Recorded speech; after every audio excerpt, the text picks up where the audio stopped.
مکی دور میں مسلمان کمزور تھے، اسلام کی دعوت کے مددگار بہت کم تھے، جبکہ مخالفین کی طاقت بہت زیادہ تھی۔ تعداد، وسائل اور طاقت کے لحاظ سے مسلمان ان کے مد مقابل نہیں بن سکتے تھے، مگر روشنی کی ایک کرن گٹا ٹوپ اندھیرے کا سینہ چیرنے کے لیے کافی ہوتی ہے۔ اسلام کی شمع اس تاریکی میں بھی جگمگاتی رہی اور حق کے پروانے اس کی طرف امڑتے رہے۔ یہ دیکھ کر دارالندوہ میں کفر کے سرگنوں کے قلق و اضطراب میں اضافہ ہوتا گیا اور اسلام کو مٹانے کی نت نئی سازشیں مرتب ہوتی رہی۔ کفار کی طرف سے فکری و نظریاتی جنگ کے لیے اختیار کی گئی سازشوں میں اسلام کی مخالفت کے لیے مکہ کے رؤساء مل بیٹھتے تھے اور باہمی مشاورت سے حضور نبی اکرم صلی اللہ علیہ وآلہ وسلم کے خلاف نت نئی اسکیمیں بنایا کرتے۔ انکسر کردہ لوگوں میں ابو جہل، ابو لہب، امیہ بن خلف، ابن خلف، ولید بن مغیرہ، عقبہ بن معیط اور نضر بن حارث پیش تھے۔ یہ لوگ حضور اکرم صلی اللہ علیہ وآلہ وسلم کے سچے، صاف اور واضح پیغام توحید کو طرح طرح کے وساوس اور شبہات کے ذریعے عوام کے لیے ناقابل قبول بنانے کی کوشش کرتے تھے۔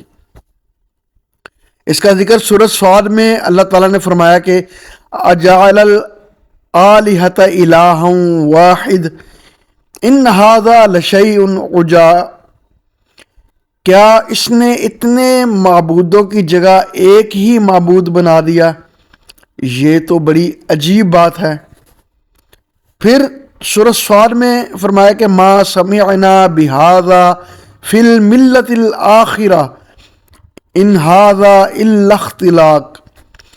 یہ پچھلے مذہب میں ہم نے کبھی سنی ہی نہیں، یہ بالکل بنی بنائی بات ہے۔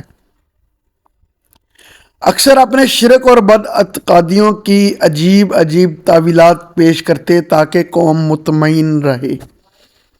جیسے سورۃ زمر میں ذکر ہے کہ ما نعبدہم الا لیقربونا الی اللہ زلفیٰ، ہم ان بتوں کو اس لیے پوجتے ہیں کہ ہمیں اللہ کا مقرب بنا دیں۔ اسی طرح حق کو جھٹلانے اور سچائی کو کذب ثابت کرنے کے لیے طرح طرح کے پراپوگنڈے کیے جاتے ہیں۔ جب نبی اکرم صلی اللہ علیہ وآلہ وسلم قرآن مجید کی آیتیں سناتے تو کفار کہتے انما انت مفتر، تم یوں ہی اپنی طرف سے بنا لیتے ہو۔ مگر جب ساتھ ہی یہ سوال پیدا ہوتا کہ ایسا بے مثل کلام ایک ناخواندہ انسان کیسے اختراع کر سکتا ہے، تو وہ پراپوگنڈا کرتے انما یعلمہ بشر، اس پیغمبر کو کوئی شخص سکھا جاتا ہے۔ حضور اکرم صلی اللہ علیہ وآلہ وسلم کو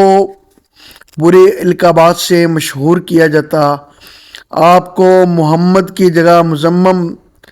نعوذ باللہ کہنے کی مہم شروع کی گئی،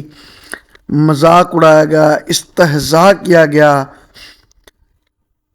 نعوذ باللہ جھوٹا، شاعر، ساحر اور مجنون تک کہا گیا۔ سورۃ حجر کی آیت میں بیان کیا جاتا ہے کہ وَقَالُوا يَا أَيُّهَا الَّذِي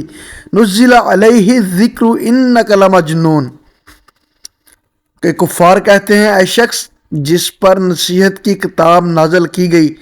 تو دیوانہ ہے۔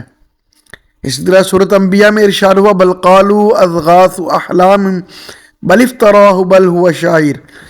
یہ قرآن منتشر خیالات ہیں جو خواب میں دیکھے ہیں،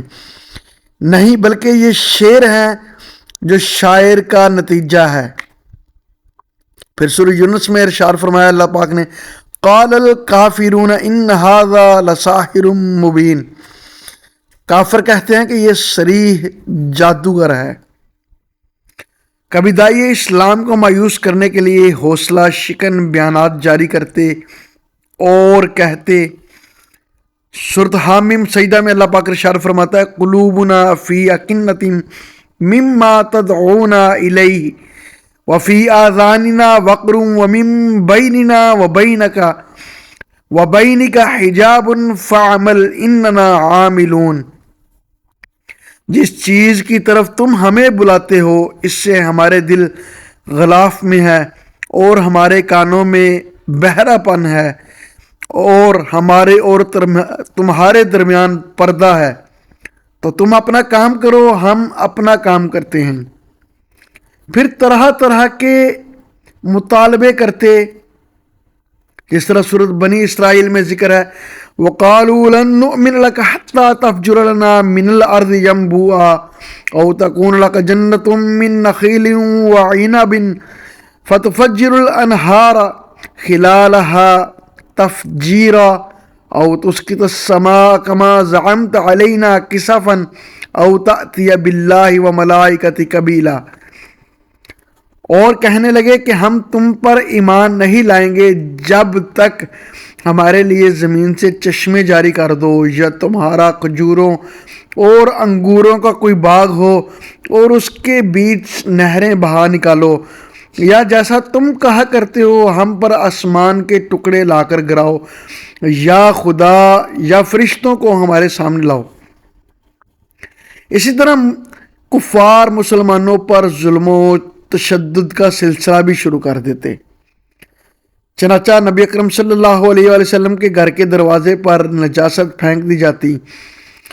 اور راہ چلتے آپ کو تنگ کیا جاتا، حتیٰ کہ آپ صلی اللہ علیہ وآلہ وسلم کو حرم شریف میں دوران طواف گھیر کر شدید زد و کوب کی گیا. حضرت بلال حبشی، عمار بن یاسر، خباب بن ارت اور صہیب رومی رضی اللہ تعالی عنہم جیسے صحابہ ان کے مظالم کا نشانہ خاص بنتے رہے. کبھی کفار حضرت ابو طالب کے پاس جا کر مذاکراتی وفد کی صورت میں نبی صلی اللہ علیہ وآلہ وسلم کو دعوت تبلیغ سے روکنے کے لیے دباؤ ڈالتے، لیکن آپ صلی اللہ علیہ وسلم ہر دفعہ ان کا دباؤ مسترد کر دیتے. بلکہ آپ کا بڑا ایک ارشاد زبان زد عام ہے کہ اگر یہ لوگ میرے دائیں ہاتھ پر سورج اور بائیں ہاتھ پر چاند بھی لا کر رکھ دیں تب بھی میں اس ذمہ داری سے باز نہیں آؤں گا، یہاں تک کہ یا تو اللہ تعالیٰ اپنے دین کو غالب کر دے گا یا اس کام میں اپنی جان دے دوں گا.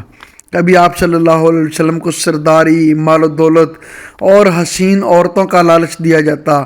کبھی سمجھوتے کا جھانسا دیا جاتا، کبھی سماجی بائیکار کیا جاتا، کبھی پراپوگنڈا اور شور شرابہ کیا جاتا، کبھی جلا وطنی کرنے پر مجبور کیا جاتا. یہ سارے کے سارے وہ طریق تھے جو فکری اور نظریاتی جنگ کے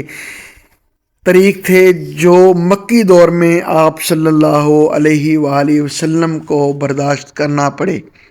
جو آپ نے دین اسلام کی اشاعت کے لیے ان سارے مصائب کو اپنے